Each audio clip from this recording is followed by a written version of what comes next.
हाँ, इसकी जो स्क्रीन या फिर बिल्ड क्वालिटी बोलूंगा तो वॉवल करती है थोड़ा थोड़ा। अब वो मेरी जो सिम है ना, जो माइक्रो सिम होती है, वो इसके अंदर फंस चुकी है। और पूछेंगे ना जब वो लोग कि बच्चों पढ़ाई क्यों नहीं हो रही, इससे लाख गुना एक्सपीरियंस आपको बेटर मिलेगा। सही बताऊं, बात कड़वी लगेगी अलग सर, लेकिन ओके गाइस, ये है पाई बुक जो कि अलग पांडे सर या फिर फिजिक्स वाला ने लॉन्च किए, वो भी सिर्फ 15,000 रुपए के अंदर। आई नो काफी लोग जानते हैं फिजिक्स वाला को या फिर अलग पांडे सर को, उनके द्वारा ये पाई बुक लॉन्च की है। और बता दूं 15,000 रुपए के आसपास या फिर ऊपर नीचे भाई और भी तरह तरह की जो पाई बुक है या फिर क्रोम बुक है, जियो बुक है, वो आती हैं। और क्या आपको इस तरह की पाई बुक बाय करनी चाहिए या फिर इस तरह के जो टैब आते हैं ये बाय करने चाहिए, इस वीडियो में पता लगाएंगे। और वैसे बता दूं, इसको हमने अनबॉक्स कर लिया, 2-3 दिन हो गए, मैं टेस्ट भी कर रहा था और उसका जो एक्सपीरियंस है मैं आपके साथ शेयर करता हूं। फर्स्ट ऑफ ऑल आपको कुछ ऐसा बॉक्स देखने को मिलेगा। और हाँ, ये जो बॉक्स है ये आप किसी और ऑनलाइन साइट से नहीं बाय कर सकते, Amazon, फ्लिपकार्ट से नहीं बाय कर सकते। इनकी खुद की वेबसाइट है, वहीं से आप ऑर्डर करके बाय कर सकते हो। 3 से 4 दिन में डिलीवरी हो जाती है। ओके, तो सबसे पहले कुछ ऐसा बॉक्स देखने को मिलेगा। इसके बाद हमने इसे अनबॉक्स किया, जहां पर आपको पॉलीथीन या फिर प्लास्टिक है वो काफी ज्यादा मिलती है। इसके बाद जब आप लैपटॉप निकालते हो तो वहां पर भी आपको पॉलीथीन या फिर प्लास्टिक देखने को मिलती है। इवन लैपटॉप की स्क्रीन के ऊपर और इसके चारों तरफ भी एक पॉलीथीन थी, जो कि मैं कहूंगा कि हाँ भाई, और क्रिएटर्स ने जैसे बताया, यहाँ पर मुझे भी ये बहुत चीज बेकार लगी। आई थिंक ये इनको प्लास्टिक फ्री पैकेजिंग के साथ देना चाहिए। आजकल स्मार्टफोन तक प्लास्टिक फ्री पैकेजिंग मतलब आने लगे हैं, तो लैपटॉप्स या फिर इस तरह के जो पाई बुक्स हैं इनको भी आना चाहिए। देन यहाँ पर हमारी पाई बुक निकलती है और इसके साथ साथ एक अडेप्टर मिलता है, जो कि है 24 वॉट का टाइप सी अडेप्टर है। और पाई बुक कुछ ऐसी देखने को मिल जाएगी आपको। यहाँ पर आपको मैट फिनिश देखने को मिलती है, जिसके ऊपर फिंगरप्रिंट काफी ज्यादा आ जाते हैं। और यहाँ पर हर कहीं आपको पाई या फिर फिजिक्स वाला की जो ब्रांडिंग है वो देखने को मिलेगी। इसके साथ साथ अगर बात करूं तो यहाँ पर जो बिल्ड क्वालिटी है वो मैं कहूंगा यार डिसेंट है। 15,000 रुपए के अंदर मैं एक्सपेक्ट ही नहीं करता कि क्या मिलना चाहिए, जिसके अंदर आपको एक कीबोर्ड मिला है, ट्रैक पैड भी मिला है, इतनी बड़ी डिस्प्ले मिल रही है, और ये सारी चीजें आपको 15,000 रुपए के अंदर मिल रही है। मैं ये नहीं सोच रहा हूँ या फिर ये बोलने की कोशिश बिल्कुल नहीं कर रहा हूँ कि भाई इसके अंदर बहुत कुछ मिल जाना चाहिए। 15,000 रुपए के अंदर भाई यही मिलता है। अब यहाँ पर अच्छी बात यह है कि आप इसकी स्क्रीन को एक हाथ से कुछ इस तरीके से भाई ओपन कर सकते हो और ये आराम से ओपन हो जाती है, ज्यादा मतलब हिलता नहीं है। हाँ, इसकी जो स्क्रीन है या फिर बिल्ड क्वालिटी बोलूंगा तो वॉवल करती है थोड़ा थोड़ा। बाकी यहाँ पर आपको डिसेंट सा कीबोर्ड मिल जाता है, जहां पर आपको सारी कीज मिल जाती है, जहां पर आप वॉल्यूम को बंद, चालू या फिर म्यूट कर सकते हो। इसके साथ साथ ब्राइटनेस को कम ज्यादा करने की या फिर नेक्स्ट, प्रीवियस, पॉज या फिर सर्च करने की जो कीज हैं वो भी यहाँ पर मिल जाती है। और इसके साथ साथ स्केप की कोई भी की नहीं है, उसके लिए बैक बटन यहाँ पर दिया हुआ है और ऑन ऑफ के लिए एक अलग से बटन भी दे रखा है, जो कि मुझे काफी सही चीज लगी। स्क्रीन के ऊपर आपको जो बेजल्स हैं बड़े बड़े, वहां पर आपको वेब कैम भी मिलता है, जिसकी क्वालिटी मैंने यहाँ पर यूज करके देखी, डिसेंट आपको देखने मिलेगी, जहां पर आप फोटोज या फिर वीडियोस भी रिकॉर्ड कर सकते हो। और जब आप कॉलिंग वगैरह पे बात करोगे, क्योंकि ये जो है ना 4G सिम के साथ आता है, तो कॉलिंग वगैरह पे बात करोगे तो ठीक ठाक तरीके से कर सकते हो। एंड ये है पाई बुक का फ्रंट कैमरा, कुछ ऐसा भाई साउंड करता है या फिर ऐसी वीडियो रिकॉर्ड करता है। और माइक्रोफोन इसी से रिकॉर्ड हो रहा है। बाकी भाई बहुत ज़्यादा नॉइस आ रही है, इतनी ज़्यादा लाइट होने के बावजूद भी। और एक्सपोजर तो बिल्कुल मेंटेन नहीं करता। और जैसे मैंने बताया था ना, जूम इन जूम आउट का फीचर दे रखा है, वो भी ढंग से काम नहीं करता। बाकी यहाँ पर जो डिस्प्ले मिलती है 11 इंच के आसपास मिल जाती है, और यहाँ पर आपको बड़े बड़े बेजल्स आपको देखने को मिल जाएंगे। इसके साथ साथ यहाँ पर ना ये 720p वाली डिस्प्ले 60 हर्ट्ज पे काम करती है। और वहीं अगर मैं बात करूँ इसके पोर्ट्स एंड बटन्स की, तो भाई यहाँ पर आपको एक USB पोर्ट मिलता है, साथ में मिनी HDMI केबल मिलती है, टाइप C पोर्ट मिलता है, जिससे आप इसे चार्ज कर पाओगे। कोई भी डिस्प्ले ट्रांसफर जैसी चीज आप नहीं कर पाओगे। दूसरी तरफ यहाँ पर आपको एक और USB पोर्ट मिल जाता है, इसके साथ साथ ऑडियो जैक है। यहाँ पर आपको एक SD कार्ड और एक सिम कार्ड का स्लॉट भी मिल जाता है। बाकी जो बैक की डिजाइन है वो एकदम आपको नॉर्मल से मिलती है। यहाँ पर कोई भी वेंट्स वगैरह नहीं है, क्योंकि हीटिंग जैसा इशू मुझे नहीं लगता कि शायद इसमें आएगा। और यहाँ पर छोटे छोटे जो स्पीकर के वेंट्स हैं वो आपको देखने को मिल जाएंगे। ओके, तो हमने ना इसको सेटअप कर लिया था भाई, और इसको अब यूज करने का जो एक्सपीरियंस है मैं आपके साथ शेयर करता हूँ। तो सबसे पहले हमने इसको जैसे ही ऑन किया ना, ये भाई खुद ब खुद पूरा सेटअप था। मतलब यहाँ पर मुझे कोई नाम, ईमेल, मेल, फीमेल, होम का एड्रेस, जीमेल एड्रेस कुछ भी डालने की जरूरत नहीं पड़ी। ये अपने आप सेटअप था, रेडी था चलने के लिए। इसके बाद यहाँ पर आपको एक सेटअप मिल जाता है, जहां पर आपको कुछ 3 ऑप्शन मिलते हैं। एक आपको होम जैसा बटन मिलता है, एक सर्च का ऑप्शन मिलता है, और एक तीसरा जो ऑप्शन मिलता है ना, ये आपको इसके स्टोर का मतलब आप बोल सकते हो, या फिर एप्स के लिए जो ऑप्शन है वो देखने को मिल जाता है। अब यहाँ पर जो इसका एक्सपीरियंस है ना, मैं आपके साथ शेयर करता हूँ। सबसे पहले यहाँ पर मैंने अपनी सिम डाली इसके अंदर। अब यहाँ पर हुआ क्या कि यहाँ पर आपको जो मिनी सिम आती थी ना पहले, जिसके अंदर वो स्लॉट आता था, उसके अंदर सिम डलती थी, वो वाली सिम इसके अंदर डलती है। अब यहाँ पर ना मेरे को पता था ये बात, देखो मैं जानबूझ के मैंने अपनी सिम छोटी वाली इसके अंदर डाली है, ऐसे नहीं मुझसे गलती से गई है। तो यहाँ पर मैंने डाली।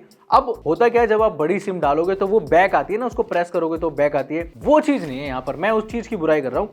अब वो मेरी जो सिम है ना, जो माइक्रो सिम होती है, वो इसके अंदर फंस चुकी है और मुझे पता था कि फंस जाएगी लेकिन निकल आएगी, ये पता था। अब वो थोड़ा सा और जुगाड़ करना पड़ेगा, उसके बाद यहाँ पे निकलेगी। तो लेकिन मेरा बोलने का पॉइंट ऑफ व्यू ये है कि ये जो टेक्नोलॉजी है ना, ये 4-5 साल पुरानी हो चुकी है। अब माइक्रो सिम का जमाना है, वो स्लॉट भी नहीं मिलता इवन। दूसरी चीज, यहाँ पर हमने मल्टीमीडिया टेस्ट करके देखा। उसके लिए सबसे पहले मैंने YouTube चला के देखा, जहां पर आप 720p पर वीडियोस देख सकते हो।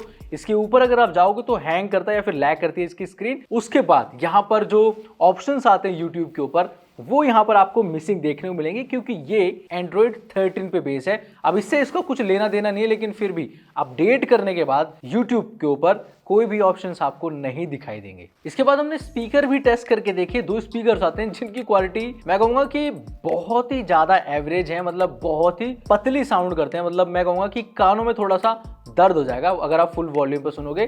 तो मुझे भाई पैथेटिक लगे इसके जो स्पीकर्स थे। और इस पाई बुक के पीछे ना मेड इन इंडिया भी लिखा हुआ है। मैं ना थोड़ा सा सोचने में मजबूर हो गया, अगर मेड इन इंडिया प्रोडक्ट है और 15,000 आपका बजट है, तो मुझे लगता है कि भाई स्पीकर्स आप चूज कर सकते थे। मतलब हर चीज मेरे को लगता है कि भाई आपके पास अथॉरिटी होती है कि थोड़ी सी क्वालिटी आप अप कर सकते हो। अब जैसे ही मैं इसको और यूज कर रहा था ना, तो मुझे इसका जो UI और जो एक्सपीरियंस है ना, वो और ग्लिची या फिर जो लैग है वो देखने को मिला है। सबसे पहले यहाँ पर आप एक चीज नोटिस करना, जैसे इसका ऐप सेक्शन खुलता है, वहां पर ऊपर ना ऑप्शन आता है सर्च करने का। अब वहां पर मुझे लगा, या फिर आपको भी लगेगा क्योंकि आप विंडोज चलाते हो, कि आपको क्लिक करना पड़ेगा तब आपको सर्च कर पाओगे, लेकिन ऐसा नहीं है।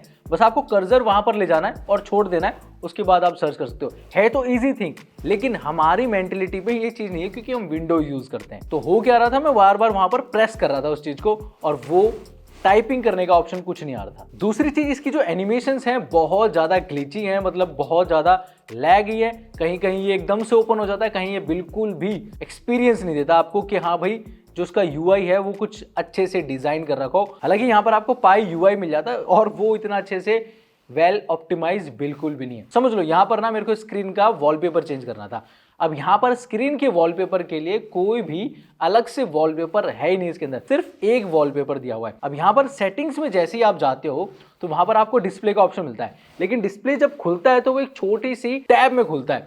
अब वहां पर आप चाहें तो अपने मेन्यू को नीचे ले जाओ, भाई वो अच्छे से काम नहीं करता, या फिर आप डायरेक्ट उसके ऊपर क्लिक कर दो और उसे जब आप मैक्सिमाइज करोगे विंडोज को, तो भी वहां पर आपको कोई बैक का बटन नहीं मिलेगा, या फिर आप उसको नीचे नहीं कर पाओगे। तो ये सारी जो प्रॉब्लम है वो इसके अंदर है। और अब थोड़ी सी परफॉर्मेंस की बात कर लेते हैं। तो सबसे पहले यहाँ पर जो चिपसेट मिलता है वो मिलता है MediaTek का 8788 प्रोसेसर। इसके साथ साथ LPDDR4X रैम आती है, और यहाँ पर कोई UFS स्टोरेज नहीं है, eMMC स्टोरेज मिलता है, जो कि काफी स्लो और ओल्ड होती है। इसके साथ साथ ये 6GB 128GB वेरिएंट है, और यहाँ पर एक्सपेंडेबल हो जाता है ये 512GB के आसपास SD कार्ड लगाने के बाद। तो यहाँ पर हमने जब Antutu स्कोर्स वगैरह टेस्ट करे तो 2 लाख के आसपास आए। CPU थ्रॉटलिंग में भाई ये ठीक ठाक सी परफॉर्मेंस देता है, और इसके साथ जो Geekbench के स्कोर है वो भी ओके टाइप आपको देखने को मिल जाएंगे। बाकी गेमिंग का क्या हालचाल है, मतलब इसके अंदर मल्टीटास्किंग करना चाहते हो या फिर गेमिंग करना चाहते हो, तो उसके हाल बताता हूँ। सबसे पहले BGMI यहाँ पर डाउनलोड तो हो जाती है, लेकिन आप खेल नहीं पाओगे, क्योंकि यहाँ पर कोई भी की मैपिंग का ऑप्शन नहीं है। मतलब कि यहाँ पर आपको यही नहीं पता लगेगा कि आगे पीछे दाएं बाएं गोली कैसे चलेगी, या फिर कोई और काम करना है तो वो कैसे होगा। तो यहाँ पर आप गेमिंग कर सकते हो, लेकिन सबवे सर्फर जैसी लूडो खेल सकते हो, या फिर कोई और गेम जो कि बहुत इजी होनी चाहिए, उस तरह की गेम्स। इसके बाद यहाँ पर मैं UI की बात कर ही रहा था। अब यहाँ पर कैमरा जब ओपन हो गया तो वहां पर एक ऑप्शन आता है जूम इन जूम आउट का। भाई मैं उसको जूम इन कर रहा हूँ, जूम आउट कर रहा हूँ, कोई भी काम नहीं कर रहा है वो। अब वो मुझे नहीं पता कि वो ऐप्स होने से हो रहा है या फिर इसके अंदर वो ऑप्शन डाला ही नहीं है। तो परफॉर्मेंस वाइज अगर आप देख रहे हो तो सिर्फ नेट सर्फिंग के लिए या फिर आप यूट्यूब पे वीडियो चला लो, इतना ये काम कर देगा। कोई डॉक्यूमेंट रीड करना है या फिर अपने क्वेश्चन पेपर पढ़ने या फिर कोई स्टडी मटेरियल है आपके पास वो देखना है तो वो आराम से देख सकते हो। मतलब आई मीन नोट्स वगैरह आप आराम से स्टोर कर सकते हो। इसके बाद यहाँ पर ना 4000 mAh की बैटरी आती है, और वो मेरे हिसाब से 6 घंटे इन्होंने बोल रखा है कि 6 घंटे का आउटपुट दे जाएगा, और मुझे लगता है कि वो शायद 8 घंटे तक का भी आउटपुट दे जाएगा। और देखो मैं इतना क्रिटिसाइज नहीं करना चाहता हूँ, क्योंकि ये जो प्रोडक्ट है ना उनका पहला प्रोडक्ट है।